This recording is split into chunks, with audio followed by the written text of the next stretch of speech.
First of all, directed to you, Sandy. How could anyone who is familiar with the Billy Bulger stronghold believe that you could be independent? Well, I guess I'd say at least I'm in the House and not the Senate.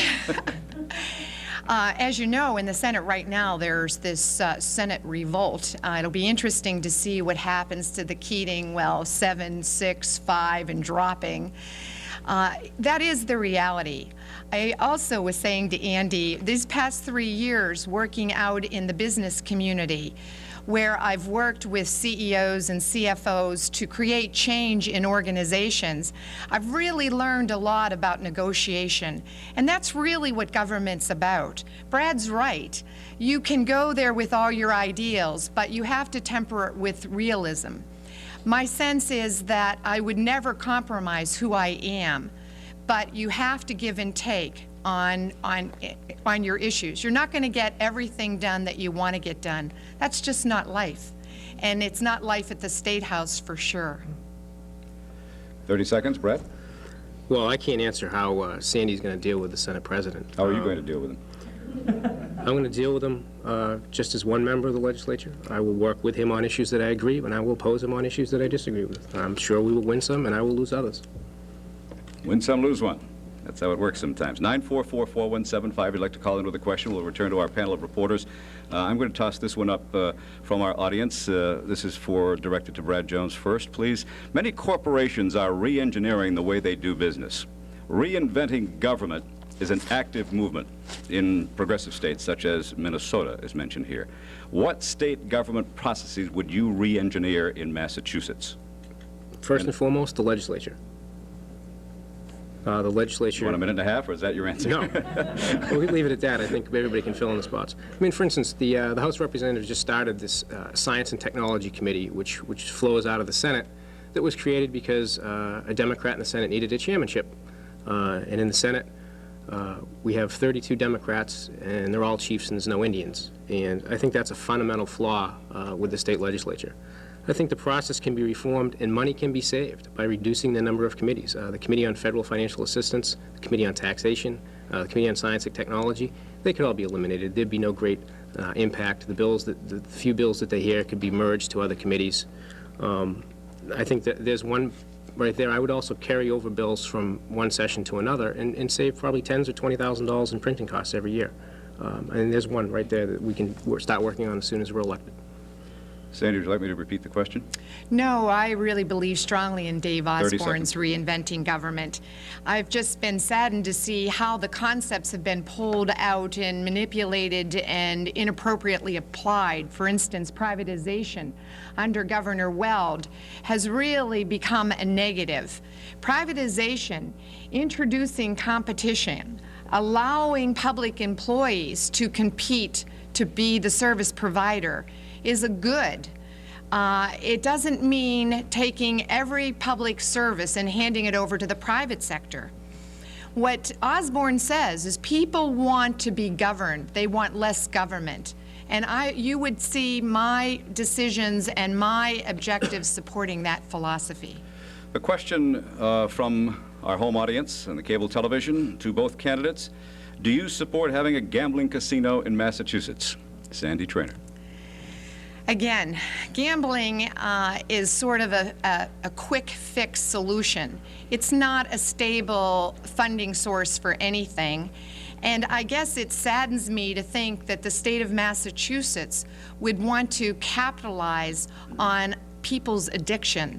We got to remember what gambling is. Gambling is an addiction. Just recently in the Globe, you see that gambling is now infiltrating our high schools.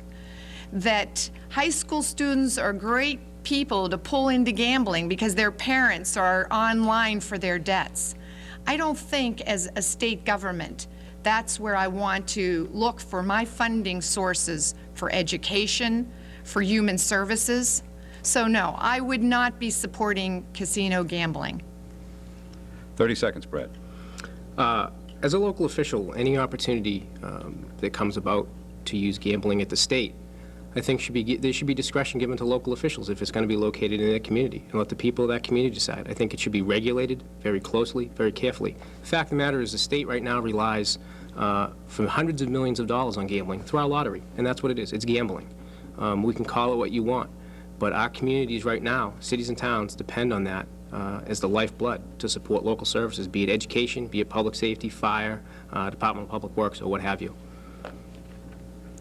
All right, just a little bit away from issues for just a moment, a question out of the audience tonight. And Brad, I'll put this to you first. Do you commit to being a full-time representative? And I guess I'd like to embellish on that a little bit. I remember Rob, when he was running, saying he would serve a specific number of terms. I think it was only 2, and then would give up the seat and so on. Could you comment a little bit about that, about how you would treat the office? Would you run forever, et cetera? I was a full-time legislative aide. I will be a full-time state representative, as I've spent my time campaigning full-time for the past several months, 2 months. I will be a full-time representative. This will be my position. I would serve the remainder of this term, and if honored with re-election, I would serve no more than 3 full terms beyond that. I was going to say, maybe the appropriate question would be term limitation, yes? If you want. For Brad? Yes, self-imposed term limitation for Brad, yes. All right, same question to you, Sandy. Well, I would serve full term, full time, no question about it. But if you look at any of my job history, you'll find that I work a job as hard as I can and do the best job I can. And when I feel I can't make any more of a contribution, then I move on to another role. So I might be there 1 term. Well, no, I think 1 term wouldn't be enough to really be able to make an impact. But it could be in 2 terms that I find that I'm really not able to achieve what I think I could achieve, and that maybe I need a different role. So I wouldn't say I'll run for 3, and it was 3 terms that Rob said he would only run for, not 2. But I will commit that if I run, I will serve a full term. Thank you very much. All right, for those of you at home, if you'd like to phone in a question, the number is 944-4175. We do have a pile of questions here from our audience as well. I'm going to take one more out of the audience, and if we don't have someone at home, reporters over there, if you would, prepare another question for the candidates. Sandy, this is directed at you. You seem to have a working knowledge of the town of Reading, but what do you know about the town of North Reading, for instance? Its inability to meet its education budget, its struggle over the years to provide salary increases to town employees, etc. Well, I don't know North Reading as well as I know Reading. Obviously, I've lived and worked and been committed to the town of Reading, nor do I know Wilmington. And Wilmington's a part of this district as well, lest we forget, even though it's only 1 precinct. But I can tell you that I will work with public officials. I will be accessible and available to the people in the community to find out what the agenda is for that community and how I can best represent it. I wonder sometimes how a sitting selectman from a community, North Reading, will be able to fairly treat the town of Reading. Somehow I feel there's got to be some conflict of interest here when you have a sitting selectman also being a representative for another town. So there would be no conflicts for me. I would get very familiar with your community of North Reading as well as Wilmington. Something I've made a promise to do on the street, and I'll do it publicly on television, is when anyone's running for state office, it's very, I don't know, it's the politically correct thing to knock on doors and talk to voters. And I often, when I'm out there knocking on doors, and it's been tough this time, believe me, snowstorms, sleet, rain, hail, you name it, I often think you get out of touch once you're elected. Well, I'll commit that I'll be back on the streets even as your elected representative, so I can stay in touch with you as a voter and you as a community. Brad, I guess the same question. If you want to reverse the towns there, but feel free to have at it for 30 seconds. Well, I think having served as the legislative aide for the past 3 years gives me a great familiarity with all 3 communities, the needs of each community. As a matter of fact, I think being on the Board of Selectmen in North Reading and being a selectman is an asset, because I understand firsthand what mandates that come down from the state mean at a local level, what the impact is. It's not going to be, well, I got to call somebody up and find out. I'm going to know when it's happening. What is it going to mean to my town? Our towns aren't so different, whether it's Quinn Bill, police career incentive reimbursements. Time. All right, fine. Let's take another round of questions from our panel of reporters, if that's all right, gentlemen. Ken McGuire, we'll go to you first from the Daily Times Chronicle. And Ken, direct your question to candidate Brad Jones, please. Brad, not to hop on the gambling issue, but the state lottery cap, how do you feel? Should the state keep the cap? Are you in favor of the 20% cap presently? Or should cities and towns get more money? How would you vote on that? Well, I'd like to remove the cap completely. So that's what my goal would be. Short of that, realizing the practicalities of the legislature, raising that cap every year, as has been done so for the last 2 or 3 years, and is proposed to be done so in House 1, the governor's budget that he submitted, I would be absolutely supportive of that. Sandy?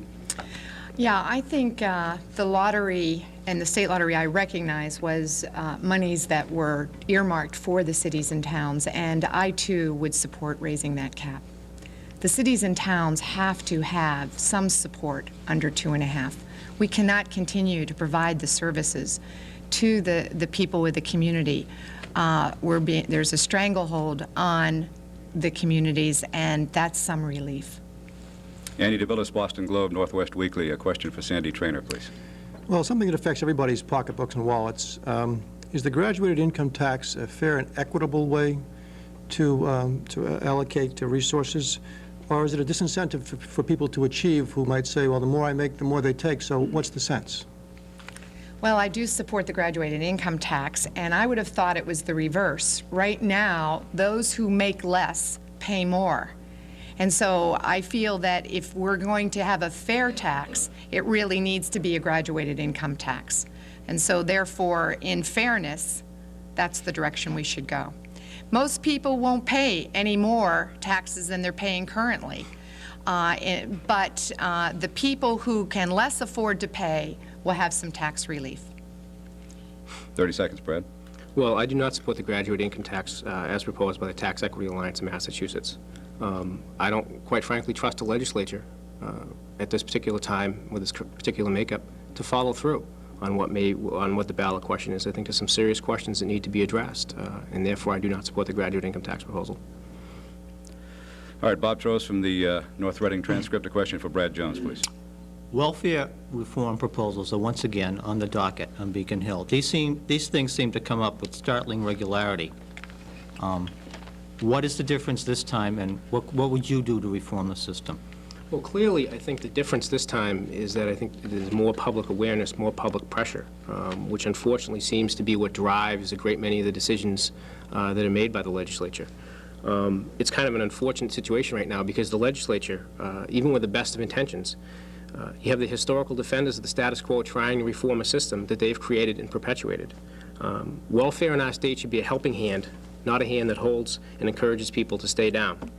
The time for mandatory workfare has come, but we need to crack down on the abuse and the fraud that is rampant in the system. Something's wrong when a welfare recipient can win $100,000, blow it in 3 months, then use state-funded legal help to get back on the welfare rolls. Something is wrong with the system. It's broken down. We have to crack down on abuse. We need to have better database to track tax records, prison records, any variety of things. We need to use photo identification for welfare recipients on their identifications. I think Governor Weld has proposed a new welfare reform legislation, and I think that deserves a chance. We've tried it the wrong way long enough. Let's try a different way. Sandy Traynor, 30 seconds.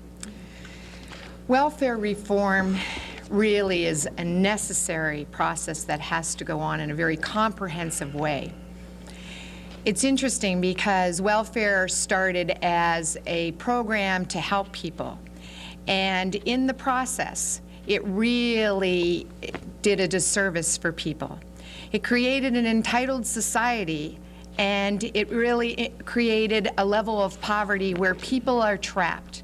And they're trapped in a pattern of not working, being at home, children having children.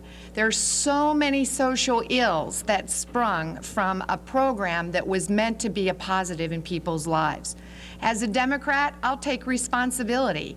In the name of caring, we have created a monster, and we have to fix it. Here's a question. I love this topic. Let's see. I guess this goes to you first, Sandy. How do you feel about the seatbelt law, the loss of federal funds, if it is repealed again, And can the loss of federal funds be justified for this choice? This is from the audience. Minute and a half. Seatbelt is a hot issue. I've had many debates. I've had people